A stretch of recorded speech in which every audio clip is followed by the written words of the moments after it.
నేను వచ్చిన పని అయిపోయింది, వెళ్ళిపోవాలనా?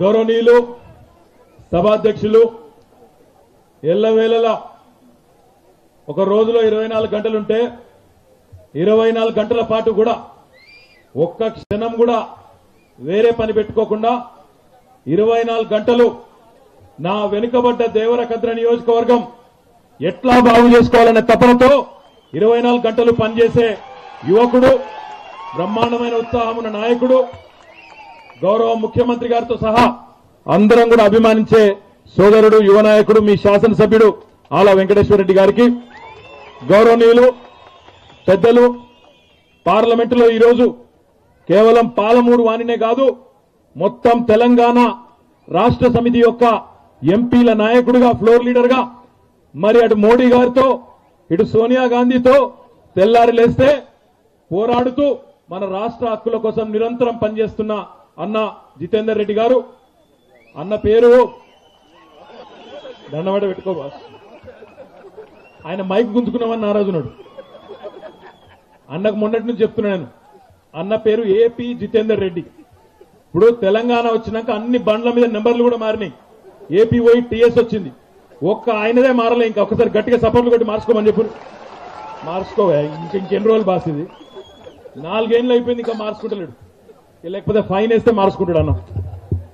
గౌరవనీయులు పెద్దలు, ఈరోజు 70 ఏళ్లుగా, ఒక రోజు కాదు 2 రోజులు కాదు, 70 ఏళ్లుగా గిరిజన సోదరులు, చిన్న చిన్న పల్లెల్లో ఉండే గ్రామీణ ప్రాంత అన్నదమ్ముళ్ళు, అక్క చెల్లెళ్ళు, వారందరూ కూడా ఎప్పటి నుంచో కోరుతున్న విధంగా నిన్న శాసనసభలో ఒక పాలమూరు బిడ్డగా కొత్తగా 4390 గ్రామ పంచాయతీలను ఏర్పాటు చేసి రాష్ట్రంలోని గ్రామాలన్నింటినీ అభ్యుదయ బాటలో నడిపిస్తున్న గౌరవ పంచాయతీరాజ్ శాఖ మంత్రివర్యులు అన్న, మీ జిల్లా మంత్రివర్యులు జూపల్లి కృష్ణారావు గారు, గౌరవనీయులు పెద్దలు, సహచర శాసనసభ్యులు, బలహీన వర్గాల నాయకుడు, ఉద్యమ నాయకుడు అన్న, పాలమూరు హెడ్ క్వార్టర్ నుంచి ప్రాతినిధ్యం వహిస్తున్న శ్రీనివాస్ గౌడ్ గారు, గౌరవనీయులు సహచర శాసనసభ్యులు అన్న రామ్మోహన్ రెడ్డి గారు, గౌరవనీయులు శాసన మండలి సభ్యులు అన్న నారాయణ రెడ్డి గారు, జిల్లా పరిషత్ అధ్యక్షులు, మరి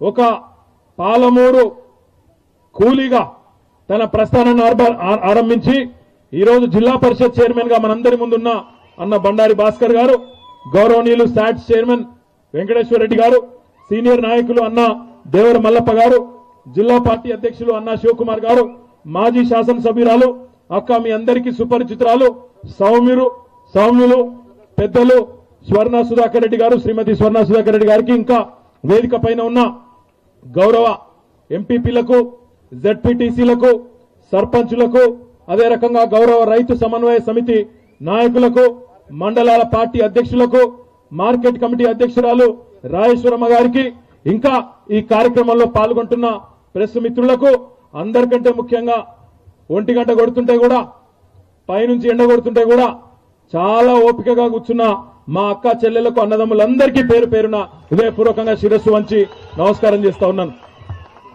మదనాపురంలో ఈరోజు కొత్తగా ఏర్పడ్డ ఈ మండల కేంద్రంలో ఆల వెంకటేశ్వర రెడ్డి గారు, నిజానికి నేను వనపర్తి పోయే ప్రోగ్రాం, నిరంజన్ రెడ్డి గారు అక్కడికి రమ్మంటే మన రాష్ట్ర ప్రణాళిక సంఘం ఉపాధ్యక్షులు వస్తా అని చెప్పిన, అన్న ఒక 5 నిమిషాల కోసం వచ్చిపో మదనాపురం అన్నాడు. సరే వస్తా అన్న. ఇక్కడికి వచ్చి చూస్తే మీరేమో 1000 మంది ఉన్నారు. మరి 5 నిమిషాలు కాదు, ఇప్పుడు 5 గంటలు అయిపోయింది కదా. ఇప్పటికే 5 గంటల నుంచి మీ వాడు ఎంత హుషారో చెప్తున్నా, మీ ఎమ్మెల్యే ఎంత హుషారంటే ఎవరన్నా, ఎందుకంటే మొత్తం హైవే ఆయన ఆధీనంలో ఉంది. 70 కిలోమీటర్లు దేవరకద్రోల డామినేషన్ నడుస్తున్నది. మీ దాదాగిరితో ఈరోజు ఎవ్వరు వచ్చిన మంత్రి అందరిని ఇటు మలిపి కొత్తకోటకు తీసుకొచ్చి, మదనాపురం తీసుకొచ్చి, దాదాగిరి అంటే సఫర్లు కొడతారా మీరు? అన్యాయం ఉన్నారు. పాలమూరు వాళ్ళు అమాయకులు అనుకున్నా కానీ ఇంత హుషారైపోయినది తెలియదు మాకు. అందరిని ఇటు మలిపి ఏం కావాలన్నా పని చేయించుకుని అడికెళ్ళి కిందికి వెళ్ళగొడుతున్నాడు తప్ప, మరి ఇదివరకు లెక్క ఇప్పుడే చెప్పిండు, జూరాల్లో నీళ్లు వదిలితే శ్రీశైలం పోయినా తెలియకపోతుండే, శ్రీశైలంకి వెళ్ళి సాగర్కి వెళ్ళి కిందికి పోయినా తెలియకపోతుండే. అప్పుడు అమాయకపు పాలమూరు ఉండే, ఇప్పుడు అట్లా లేదు. ఇప్పుడు ఆగం చేసే పాలమూరు వచ్చింది కాబట్టి కిందికి వనపర్తి పోదామన్నా, గద్వాల పోదామన్నా దేవరకద్రలోనే మొత్తం మలుపుకొని ఎక్కడికక్కడ మంత్రులు వచ్చినా, నీళ్లు వచ్చినా మలుపుకొని పనులు చేయించుకొని ఈరోజు ముందుకు పోతా ఉన్నారు. చాలా సంతోషం.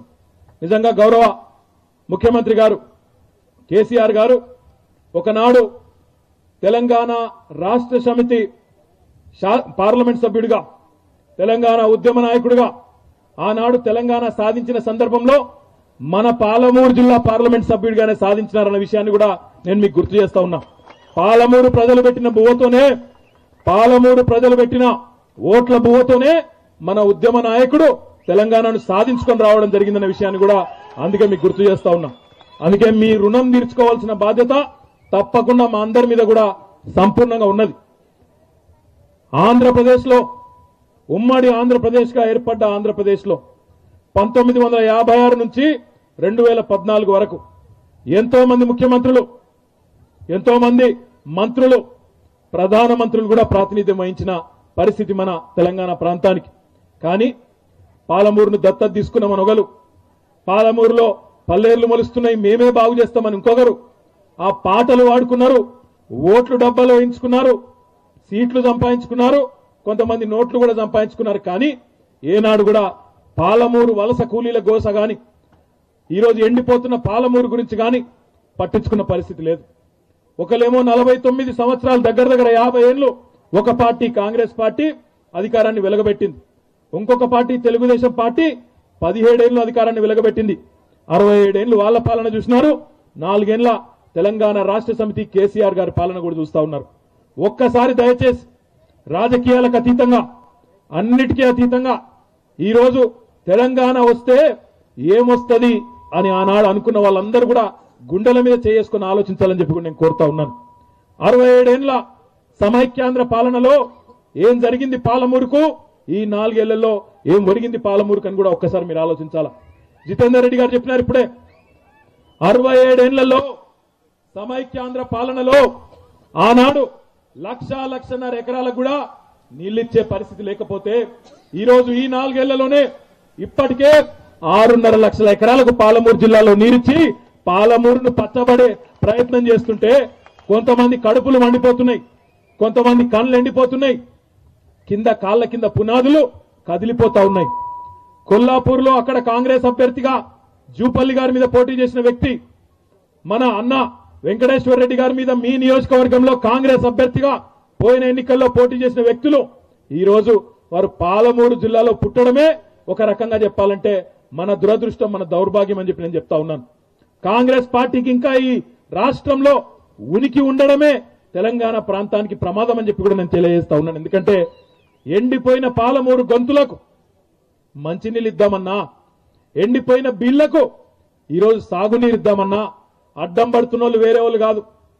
మన పెద్దలు కేసీఆర్ గారు ఎప్పుడు చెప్పేది, కత్తి వేరే వందే కావచ్చు, పొడిచేటోడు మాత్రం మనోడే. ఈరోజు పాలమూరులో జరుగుతున్నది కూడా మళ్ళా గదే.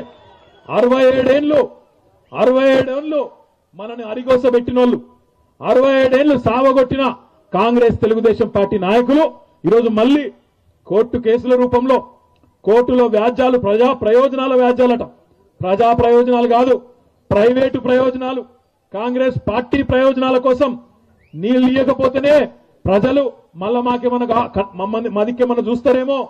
నీళ్ళిచ్చినాక ఇంటింటికి నీళ్ళిచ్చి ఏ ఆడబిడ్డ కూడా రోడ్డు మీదకి వచ్చి కుండలు బిందెలు పట్టుకొని రోడ్డు మీదకి వచ్చే అవసరం లేకుండా ఇంటింటికి నల్లబెట్టి నీళ్ళిచ్చి, అదే రకంగా ఎండిపోయిన ప్రతి పొలానికి, ప్రతి ఎకరానికి సాగునీరు ఇచ్చిన తర్వాత మా అడ్రస్ గల్లంత అవుతుంది, దిక్కు లేకుండా పోతుంది కాంగ్రెస్ పార్టీ అనే భయంతో ఈరోజు కోర్టుల్లో కేసులు వేస్తున్నారు. ఏం కేసులు కోర్టులో వేసింది? కొల్లాపూర్ ప్రాంతంలోనట అక్కడ అభయారణ్యం ఉందట, పులులు తిరుగుతున్నాయట. మరి నాకు తెలిసిన ఏకైక పులి కొల్లాపూర్లో జూపల్లి తప్ప ఇంకెవరు లేరు. అక్కడనట పులులు తిరుగుతున్నాయి అభయారణ్యంలో అని చెప్పి కాంగ్రెస్ నాయకులు కేసులు వేసినారు. ఆడబోయి నిజంగా మొన్న మా లక్ష్మారెడ్డి గారు, జూపల్లి గారు, ఇంకా మన వెంకటేశ్వర రెడ్డి గారు, జితేందర్ రెడ్డి గారు నిజంగానే పులులున్నాయేమో చూద్దామని వీలు పోయినట. ఆడ పులులు కాదు, ఉడతలు కూడా లేవు ఆఖరికి. అదేదో అభయారణ్యమట. ఆ అభయారణ్యం మనం పాలమూరు ఎత్తిపోతల పథకం కడితే అన్యాయం అయిపోతున్నదట. దానికోసం, దాన్ని కాపాడడం కోసం, ఆ పులులను కాపాడడం కోసం ఈ కాంగ్రెస్ నాయకులు కేసులు వేస్తారట. ఇది వీళ్ళ రీతి. అంటే 67 ఏళ్లు మీరు గోసపడ్డది వాళ్ళ గనవడదు. మీకు తాగునీరు ఇవ్వద్దు, సాగునీరు ఇవ్వద్దు, జూరాల నుంచి చెరువులు నింపుకోవద్దు, శ్రీశైలం నుంచి నీళ్లు తీసుకొని మనం బ్రహ్మాండంగా మొత్తం పాలమూరును పచ్చగా చేసుకోవద్దు. ఇవన్నీ చేస్తే మాకు పుట్టగతులుండవనే భయంతో ఈరోజు ఒక దౌర్భాగ్యపు రాజకీయ క్రీడకు కాంగ్రెస్ పార్టీ ఈ జిల్లాలో తెరదీసింది. ఒకరు ఇద్దరు కాదు, ఈ జిల్లా నుంచి జాతీయ స్థాయి నాయకులైనారు, మంత్రులైనారు. తెలంగాణ వాదులమని చెప్పుకొని మంత్రి పదవులు ఇయ్యంగానే నోర్లు మూసుకొని మళ్లీ ఆనాడు అధికారంలో ఉన్న ఆంధ్ర ముఖ్యమంత్రులకు తొత్తులుగా పనిచేసినారు.